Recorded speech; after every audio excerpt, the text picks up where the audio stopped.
There are several elements that you need to take into consideration as you're growing and as you're embarking on this journey of self-improvement and self-development. The very first thing is change doesn't happen overnight, and it's a constant progress. I know that at the beginning I would get really frustrated with not being able to be regular in my meditation practice or getting up early, and I would fall and try again and fall and try again and fall and try again. And now I do meditate every single day and pretty much get up early every single day. But it literally took me years. And I'm not just talking about my meditation routine or getting up early, talk about exercising regularly, starting my day with my most important task. The list goes on. All of these habits and progress did not happen overnight. Now, you might know this, I know this, and yet when we try and build a new habit or we have a new goal, we easily get discouraged. What can help you in those moments is break it down to the smaller thing, only implement one new habit at a time. Trust me, I know the temptation of implementing multiple things at once. I started the year wanting to build 5 new habits in one go. Doesn't work. What you end up doing is the bare minimum to just have the tick, and after a while it feels overwhelming and you break it. I've tried it over and over and over again. It's not consistent and it could work, but you're making it really a lot harder on yourself. One habit at a time and 1% improvement. So for instance, if you want to work on improving your nutrition, you could just cut out sugar. That's hard enough for most people. Or just cut out certain processed food, or just stop soda. And once you've managed that, then you can start to look at quitting alcohol if you drink alcohol, or changing some of the things you eat to something more healthy, etc. And so you build it up a bit like a pyramid. I like to think of this often as Kaizen, the principle of constant improvement, constant tweaking, aligning, readjusting, so that you're constantly improving in the right direction. The core message here is don't get discouraged. If you fall, just start again. This is part of the journey. Start with one thing at once and use 1% at a time. And I know what it's like when you see some high performers. I have many role models that I look up to, and you see them managing 50 businesses and running marathons, and it can make you feel like you're a failure. You're not. We're all at different journeys, different paces, doing different things, one step at a time, one improvement at a time, and then you'll grow. This is the first thing to think about as you're embarking or continuing on this personal development journey. Now, the second thing is you need to be aware that this will create a gap. This will create a gap between you and your past self. That's good news because you're growing and improving.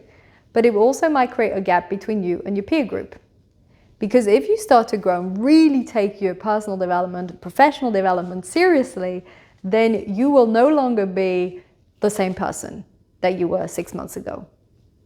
And the more you read and learn and progress and build these habits and shift, the more you will create a gap, at least in certain areas, with your initial peer group. Because we surround ourselves with people that have similar energy levels, similar interests, similar intellectual capacities, similar backgrounds, most of the time. And so as you change and you shift, you might feel that the peer group no longer helps you or supports you or enables you to progress and grow. What can you do in those moments? First of all, ask yourself, how many of these people are you genuinely really close to? They're really close childhood friends or family. Obviously, it's not a matter of just cutting everyone out in your life. This is not what I would recommend, even if there's a huge gap, even if they think very differently to you, even if they have a very different mindset or different pattern of behaviors. We don't just cut all the people out in our life, but then you just become aware of this gap. And then you can also inspire them and be a role model for them to help them grow. And now other people that are maybe more recent friends and you have less in common with, they probably will filter out quite naturally. And that's when you need to look for another peer group that is either on the same journey, same place as you are, for instance, building a new fitness routine, if that's where you're at, or that's a couple of steps away. We don't want to have a peer group that's a million miles away because that's discouraging. So for instance, if you're just starting your business and all of your friends have 7 or 8 figure businesses, might be a bit too much of a stretch. But if you're just starting off and people have high 5 figures, maybe early 6 figure businesses, that can be encouraging and that can be inspiring. This is something that quite naturally happens if, for instance, you're an employee and you start your own business. As an employee, most of the people that you spend time with are all employees also. But when you start your own business, suddenly you surround yourself with entrepreneurs. This is healthy. This helps you think as a business owner, as an entrepreneur. That shifts your mindset, that gives you new ideas and inspiration. So it's a great way to alleviate and make you grow and progress. So the first thing that we said that we were keeping in mind is Kaizen. One thing at a time, continue the journey of progress and improvement. The second thing is be aware of the gap. You will change and your peer group will likely change too. And the third thing that I feel is really important when it comes to this journey of self-improvement is focus on the process. As a chronic high achiever who struggled a lot with believing that my self-worth was linked to the achievements I had in my life, I've done many episodes on high achievement, including high achiever versus high performer that I'll link in the show notes. As a chronic high achiever that has worked on it, I know that I have a tendency to measure my own growth and progress based on output and goals. This means that when I started off my business, I would just look at the financial impact, what I was receiving financially. And if it was low, I felt that I failed. If it was higher, I felt I succeeded. This is very common. This is how most people measure their own success. But in this personal development growth, in this journey of improving and working on yourself, this isn't the most beneficial way of measuring your improvement. Because first of all, it's discouraging. You might go through 6 months or a year where the outside results are poor, but internally you're making huge shifts. So how do you measure this the other way around? You start to focus on input. How have you been changing your thoughts patterns? How are you showing up each day? Are you honoring your values and your virtues? Are you being kind to yourself and to people around you?